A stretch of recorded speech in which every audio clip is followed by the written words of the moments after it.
Hey. Today's video is going to be on cuticle care and like my nail care stuff. If you watch my channel, you know I am not a professional and I've just been doing my nails pretty much since I was like 11, 12, and I'm 21 now. So I've been doing this for almost 10 years. I honestly just do it for fun, and you guys started to see my nail looks and you guys asked for a video, and then the video blew up and now we're here. I'm not a professional, so of course I'm not gonna do some things correctly, and in my past videos I've definitely not done cuticle care correctly. I've been researching like crazy on cuticle care and nail health and all that crap. There's a lot of things that I didn't know, and there's a lot of things that I want you guys to know. I made this video to kind of explain that, to give you guys a little bit of knowledge about cuticles. I know majority of people that watch my nail videos are also doing their nails at home, so I don't want to steer you guys in the wrong direction, so that's why I'm always learning how to do things correctly. I don't want you guys to mess up your nails.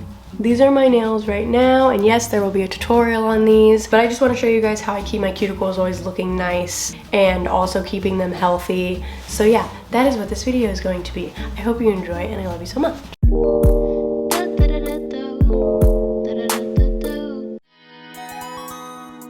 The first thing I always do in my nail care is I trim my nails just to get it out of the way. This is only if it's needed. My nails are very uneven. They broke a bunch from moving boxes.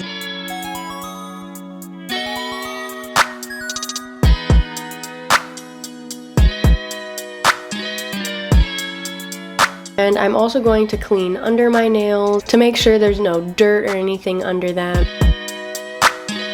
I only use a crystal nail file on my actual nails. I've noticed that it's much more gentle. I don't know if this makes sense, but sometimes my nails will kind of get rough on the free edge and kind of catch on like fabrics and stuff, and this really helps my nails to stay super smooth. And I try to go in only one direction, not back and forth, because it's a lot more gentle.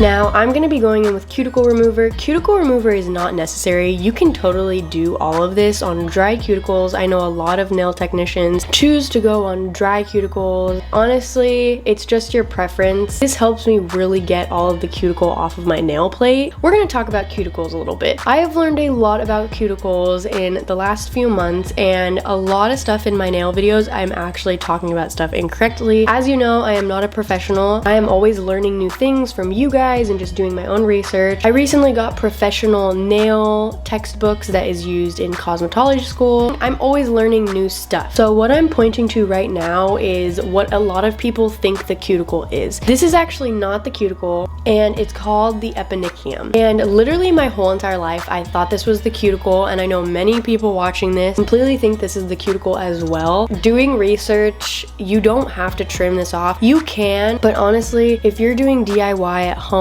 you're not a professional nail technician, I do not recommend you to trim this with nail scissors or nippers. Obviously, you're gonna do what you're gonna do, but I'm not gonna tell you to, because it can lead to infection. This actually helps block infection from happening, and once you cut it off, it's just opening the door for more infection and all that. So now we're going to actually talk about the cuticle, and the cuticle is actually on your nail plate. The reason why we want to get rid of the cuticle and scrape it off is because with whatever nail stuff you're doing, if it's just gel or if you're doing acrylics or gel extensions, anything, cuticle gets in the way and it can make your nails lift and make them not last as long. So that's why cuticle care and prep and stuff is so important before you do your nails. To get rid of the cuticle, I apply my cuticle remover on my nails in that area. I let it sit for about 15 seconds to kind of like get it working. This is personally my favorite cuticle pusher. There is so many different types of cuticle pushers. If you've never done cuticle care before and you're very beginner, I would suggest using the wood or rubber ones. I'll have them linked down below. If you're not super experienced, these can actually damage your nails, so you want to make sure you're doing it correctly. So you want to have your cuticle pusher as flat as possible. I have very overgrown Eponychium. I need to push that back because it bothers me. It gets in the way of my nail look. You don't want to scrape at it or anything like that. You just want to carefully push it back slowly and slowly.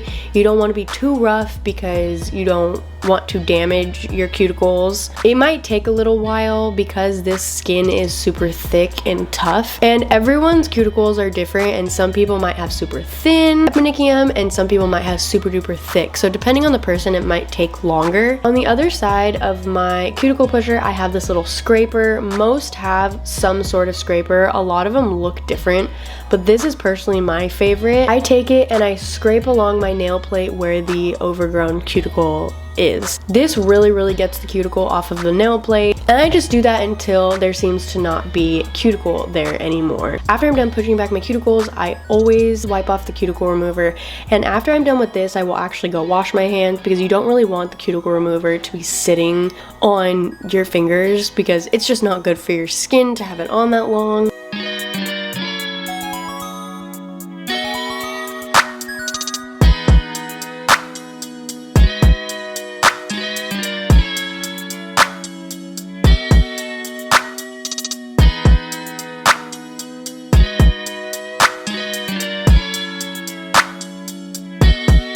So after that, you're definitely going to have lifted cuticle in some areas, and for me, since my eponychium was so overgrown, I'm gonna have a little flap of skin there. Right now I'm trying to be super gentle with my cuticles, so I am not going to be trimming my eponychium flap off. If you have overgrown eponychium, you push back your cuticles and you still have that flap, what you want to do is you just want to take your cuticle pusher backer, push that eponychium flap back every day, and it will slowly recede and kind of figure out that it's not supposed to be all the way like overgrown. That's something you can do, and if you don't want to trim them off, but you also don't want that big giant flap there all the time. To remove kind of the biggerish pieces of cuticle and stuff, I'm going to be taking my cuticle nippers, and I'm just going to be gently taking off those pieces. You want to be very careful with cuticle nippers if you are going to be using them. I have had my fair share of cutting my cuticles. It's honestly the only way you learn how to do it is doing it on yourself. Just be careful. So after that, I'm going to be going in with a hand cream. I get very dry hands because I wash my hands a lot and I'm constantly doing things to my fingers with doing nails and stuff. This hand cream is my absolute favorite. It is so moisturizing. It seems a little bit greasy at first, but then it soaks in about 5 minutes and your hands just are moisturized. And I'm now going to be taking some cuticle cream. This is such a throwback. I used to use this like 10 years ago and it's still so amazing. And then I'm going to be putting on cuticle oil. This is my DIY cuticle oil that I'm going to be doing a video on. The reason why we're putting all of this stuff on our nails is to keep our nails super moisturized. Dry nails are brittle nails, and brittle nails, of course, are nails that are going to break. I also put cuticle oil under my nails because it gets very dry under there, and I will probably do this every 1 to 2 weeks depending on how my cuticles are looking and how often I do my nails. I don't know if you like the way I put my words together, but I need you to stick with me just like some birds of feathers, or like bricks and scales, hand in hand, dropping corn straight down the well. Wish me well, wish me well. Hey, always talking about the fish and